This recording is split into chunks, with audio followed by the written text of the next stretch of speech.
কেমন আছো তোমরা সবাই? অসুস্থতার জন্য ভিডিও দিতে পারিনি বহুদিন, তার জন্য আমরা আন্তরিকভাবে দুঃখিত। অবশেষে সব কিছুকে পেছনে ঠেলে বেরিয়ে পড়লাম দেহে অক্সিজেনের মাত্রা বাড়ানোর জন্যে। এই পথে বেরোনোটা কিন্তু সহজ ছিল না। সকাল পর্যন্ত জানতাম না যে আমরা আমাদের সাথে কাদেরকে নিয়ে যাচ্ছি বা কারা কারা যাচ্ছে। সব বাধাকে পেছনে ফেলে আমরা বেরিয়ে পড়লাম আমাদের গন্তব্যের উদ্দেশ্যে। এটা আমাদের প্রথম রোড ট্রিপ ছিল। কোথায় যাচ্ছি সেটা তো তোমরা থাম্বনেল দেখেই জেনেছো। আমাদের সাথে থেকো।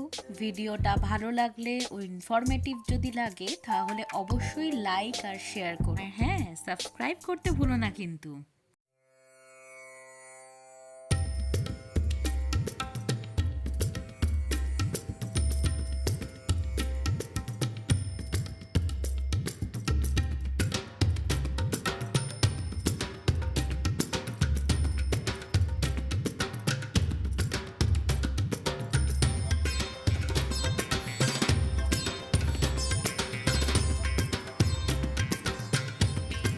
অনেকটা পথ চলতে চলতে প্রায় হাঁপিয়ে গেছি আমরা।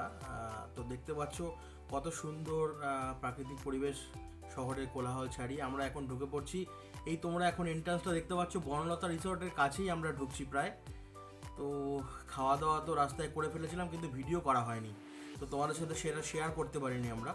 কিন্তু বনলতা রিসোর্টে আমরা সকাল যেহেতু বিকাল হয়ে গেছিলো, প্রায় তখন 2:30-3টে বাজে, তো আমরা চা খেয়েছিলাম। তো সেটাই কিছুটা পোর্শন। আর যতটা সুন্দরভাবে দেখো কত সুন্দর মানে পোড়া মাটির কাজ, আর তার সাথে এখানকার বিখ্যাত কি বলবো, এই শাড়িগুলো আমি জানি না কিসের বোনা, বাট পোড়া মাটির কাজের যে সমস্ত মূর্তিগুলো রয়েছে না, জানি না ক্যামেরাতে কতটা ভালো লাগছে, আশা করি ভালোই লাগবে। একটা ছোট্ট চা বিরতির পরে তো আমরা জাস্ট ঢুকছি জয়পুর ফরেস্টের মধ্যেই। দেখতে পাচ্ছ কত সুন্দর আনন্দ করতে করতে আমরা যাচ্ছি। আর পাইনের ফরেস্ট, আর সঙ্গে ঘন জঙ্গল, এক কথায় অনবদ্য। যত দেখছি তত মুগ্ধ হয়ে যাচ্ছি। আমার বন্ধুকে দেখো কত সুন্দর আনন্দ করছে। আর সঙ্গে যেহেতু ফার্স্ট ট্রিপ আমাদের, আমরা 4জন গিয়েছিলাম। খুব সুন্দর, মানে পথের মাঝখান থেকে যত যাচ্ছি আমরা, যত দেখছি চারিপাশটা, এক কথায় বলতে গেলে পরে অনবদ্য। আর চোখের শান্তিটা, সবুজে মোড়া এত সুন্দর মানে জয়পুর ফরেস্ট, না দেখলে পরে এক কথায় বোঝানো, আমি জানি না ক্যামেরাতে কতটা ভালো আসছে, কতটা বোঝাতে পারছি তোমাদের। হয়তো ভালো লাগছে। আর তোমরা যারা আমার ভিডিও দেখে আসবে, আশা করছি আরও ভালো দেখতে পারবে। এত সুন্দর পথ আর এত সুন্দর রাস্তা, আর তার সাথে জঙ্গল, একটু ফটোশ্যুট করবো না হয়? দেখো না কত সুন্দর করে আমরা আনন্দ করছি দুই বন্ধু মিলে। আর তার সঙ্গে আমার ওয়াইফ তো আছে, সে ফটো তুলতে এতটাই ব্যস্ত, আমার ভিডিও করে দিচ্ছিল যতটা পেরেছে। জানি না কতটা ভালো পেরেছে, খুব ভালো ফটো তোলেও যদিও।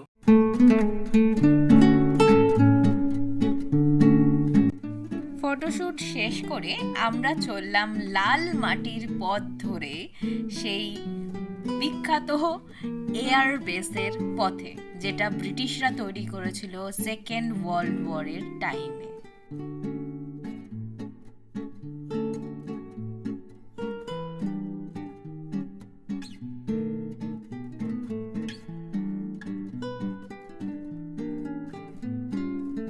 বর্তমানে আমরা এখন আছি বিষ্ণুপুর যাওয়ার পথে। জয়পুর ফরেস্ট পার হয়ে এই হেলিপ্যাডের কাছাকাছি ভিতরে যাচ্ছি আমরা। বেলা অনেকটা গড়িয়ে এসছে, পুরো একদম লাল মাটির রাস্তা, আর সঙ্গে করে এত সুন্দর রোদের ছটা, মানে মনে হচ্ছে বিকালটা একটা অন্য রকমই হতে চলেছে। গাইজ, তোমরা ভিডিওটা দেখো এবং কেমন লাগছে আমাদের জানিও। সম্পূর্ণ একটা অন্যরকম ফিলিংস। শহরের কোলাহল ছাড়িয়ে অনেক দূরে, প্রায় বিষ্ণুপুরের কাছাকাছি আমরা এখন যাচ্ছি, হেলিপ্যাডের কাছাকাছি। এটা ভিডিওতে কতটা ভালো আমি দেখাতে পারছি। রাস্তাটা মানে ক্যামেরাটা স্টিল করতে পারছি না আমি, যদিও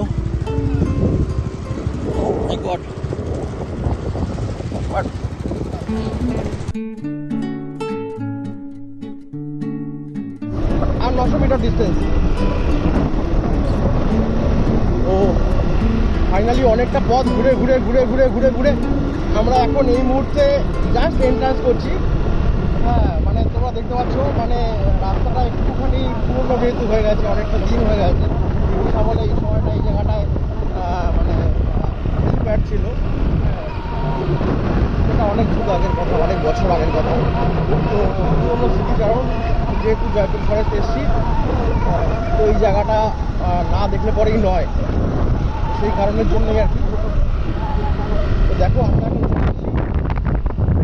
একটা জায়গায় যেখানে এতটা পথ যার জন্য আসা, কেননা যদি বলবো দেখানোর জন্য, কত সুন্দর ভিউ দেখো বন্ধুরা, দারুণ লাগছে, জাস্ট অ্যামেজিং।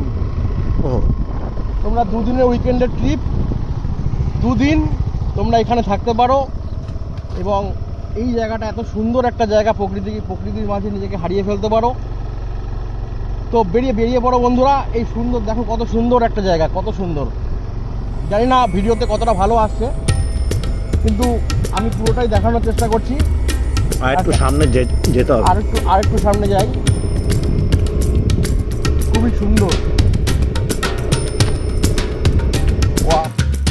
পরন্ত বিকেলে এয়ারবেস পার করে আমাদের গন্তব্য বিষ্ণুপুর লাক্সারি হোটেল। পথে আমাদের পোড়ামাটির হাট পড়লো, যেখানে আমরা গিয়েছিলাম, এবং আমাদের উপরি পাওনা হলো এই আদিবাসী নৃত্য আর বাউল গান, যেটা শুধুমাত্র শনিবার এবং রোববার দিন সকাল থেকে সন্ধে পর্যন্ত হয়। আর সন্ধেবেলায় বসে এই পোড়ামাটির হাট, যা আমরা ভীষণভাবে এনজয় করেছি। আমার দেখা প্রথম আদিবাসী নৃত্য, ভীষণভাবে উপভোগ করেছি তাদের সুন্দর গান এবং ধামসা মাদল, যে ব্যাপারগুলো শুনেছিলাম সেগুলো চোখের সামনে দেখে এক অদ্ভুত অনুভূতি হচ্ছিল। এই হাটটি জোড়া মন্দিরের সামনে বসে প্রত্যেক শনিবার আর রোববার করে।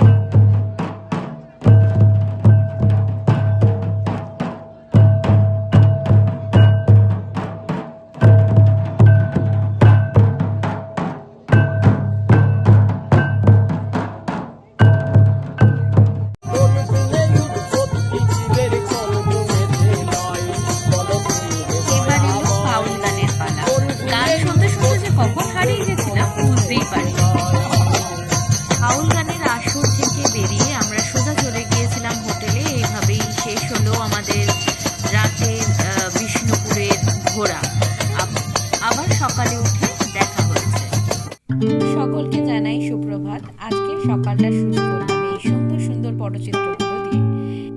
আজকে কিন্তু এখানে আমাদের ঘোরা এবং বাড়ি ফেরার পালা।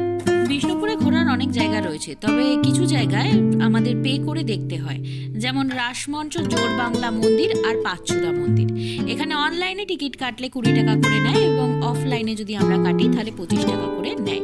এছাড়াও এখানে দেখবার মতন বিভিন্ন জায়গা রয়েছে, মদনমোহন মন্দির, টেরাকোটার কাজ তো অবশ্যই দেখবেন, পাথরের রথ, ছোট দরজা, বড় দরজা, মহাবীর হাম্পি উদ্যান, লালাজি মন্দির, মৃন্ময়ী মাতা মন্দির, রাজবাড়ির ধ্বংসাবশেষ, রাধেশ্যাম মন্দির এবং জোর বাংলা মন্দির। এছাড়াও পাঁচচূড়া মন্দির আছে, রাধা মাধব, কালাচাঁদ, রাধা গোবিন্দ মন্দির, জোর শ্রেণী মন্দির, মানে যেখানে আদিবাসী নাচটা হয় সেই সব জায়গা ক্রস করে মা ছিন্নমস্তা মন্দির দেখে এই বিষ্ণুপুরের পুরো ট্যুরটাকে শেষ করা যায় একদিনের মধ্যে। এবং যারা বাইকে যাবেন, অর্থাৎ রাইডিংয়ে করে যারা যাবেন, রাইডিং যারা করতে চান, তাদের ক্ষেত্রে এটা 2.5 আওয়ার্সের মধ্যে কমপ্লিট হয়ে যাবে।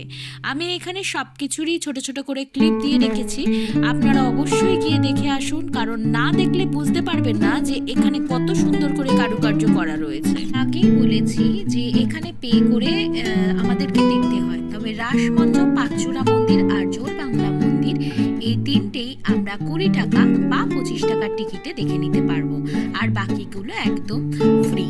তো আপনারা অবশ্যই ঘুরে আসুন একদিনের মধ্যে জয়পুর ফরেস্ট হয়ে। এই সমস্ত দালান বাড়ির মতন বা মন্দির যেগুলো রয়েছে সেগুলো পোড়ামাটি মাটির কাজ এবং এর মধ্যেও কৃষ্ণকলি কথা আরও নানান ধরনের। ওখানে দেখবেন যে স্মারক রাখা রয়েছে, তার মধ্যেই ওখানে ডেসক্রিপশন দেওয়া রয়েছে যে সেই জায়গাগুলো কিসের জন্য বিখ্যাত। তো অবশ্যই একবার ঘুরে আসুন। আরেকটা জরুরি তথ্য আপনাদের জানাই, আমাদের এই পুরো ট্যুরটাতে আমরা 4 জন ছিলাম এবং প্রত্যেকের মাথা পিছু আমাদের 1700 টাকা করে লেগেছে, গাড়ি তেল সহ থাকা খাওয়া সব কিছু মিলিয়ে।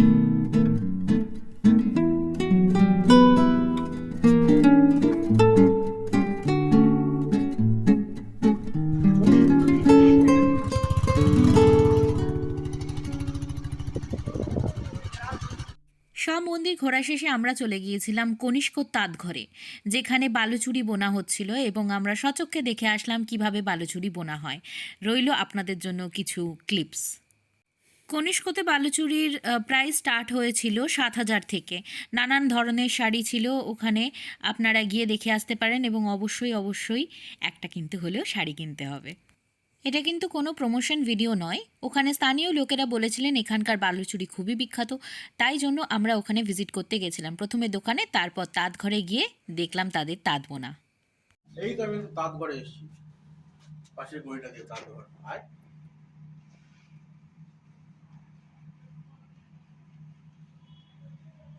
বেরিয়ে পড়েছিলাম আমরা বাড়ি ফেরার উদ্দেশ্যে, কিন্তু উপরি পাওনা হলো লাল বাঁধ। এখানে একটি বাঁধ রয়েছে এবং বাঁধের ওপরে আমরা কিছুক্ষণ দাঁড়িয়েছিলাম, সেখানে একটু ফটোশ্যুট করে নিয়ে তারপরে রওনা হলাম। 2 বয়স্ক মানুষের সাথে আলাপ হয়েছিল, তারা ভীষণ ভালো, তাদের সাথেও আমরা ফটো তুলেছি।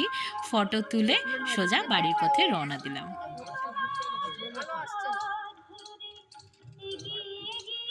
সকালের এই মনোরম পরিবেশ এবং পুরনো দিনের গান আর লাল বাঁধ, তিনটেই ছিল উপভোগ্য। এই মঞ্চের পেছনের জিনিসটিকে আমি নিজেও জানি না, কিন্তু মনে হলো আপনাদের দেখানো উচিত।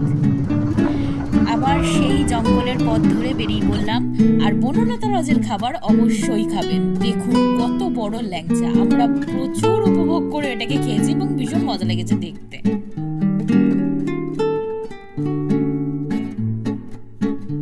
বাড়ি যাওয়ার পথে আমরা একটা ছোট অ্যাডভেঞ্চার করে ফেলেছিলাম।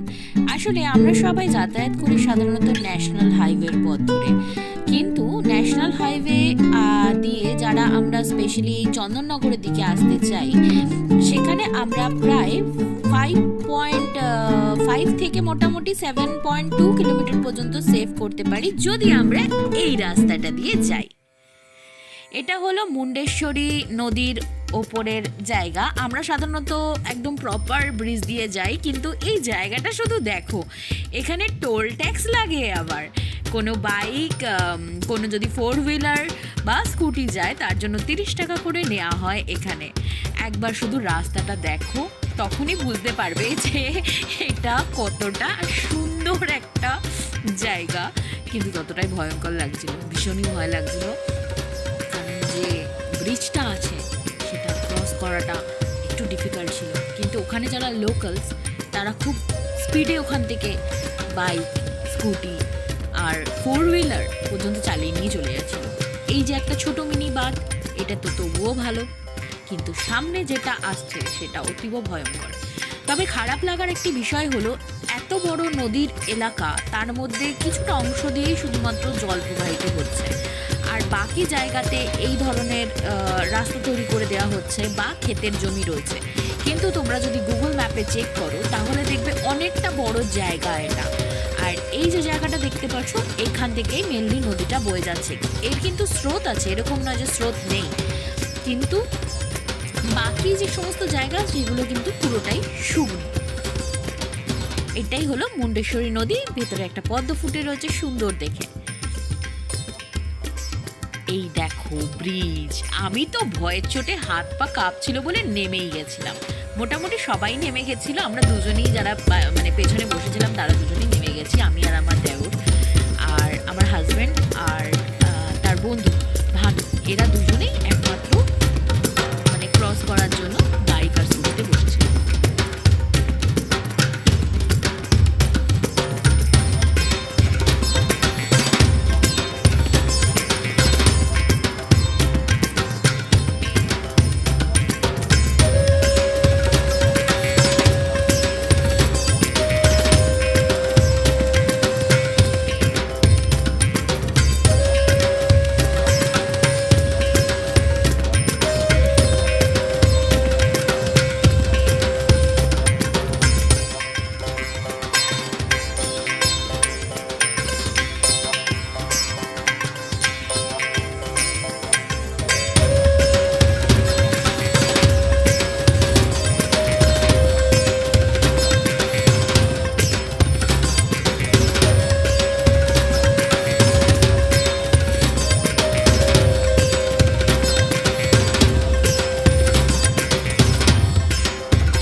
আমাদের এত ভয় লেগেছিল যে ওখান থেকে পার করে এসে আমরা ওখানে লিটারালি দাঁড়িয়ে হাঁপাচ্ছিলাম এবং একটু ব্রেক নিয়ে নিচ্ছিলাম। তারপর আবার শুরু করলাম ঘরে ফেরার যাত্রা। ভিডিও শেষে আবার অনুরোধ রইল আমাদের চ্যানেলকে সাবস্ক্রাইব করার, কমেন্টে অবশ্যই জানিও তোমরা নতুন কোন জায়গা দেখতে চাও, আমরা অবশ্যই চেষ্টা করব সেখানে যাওয়ার।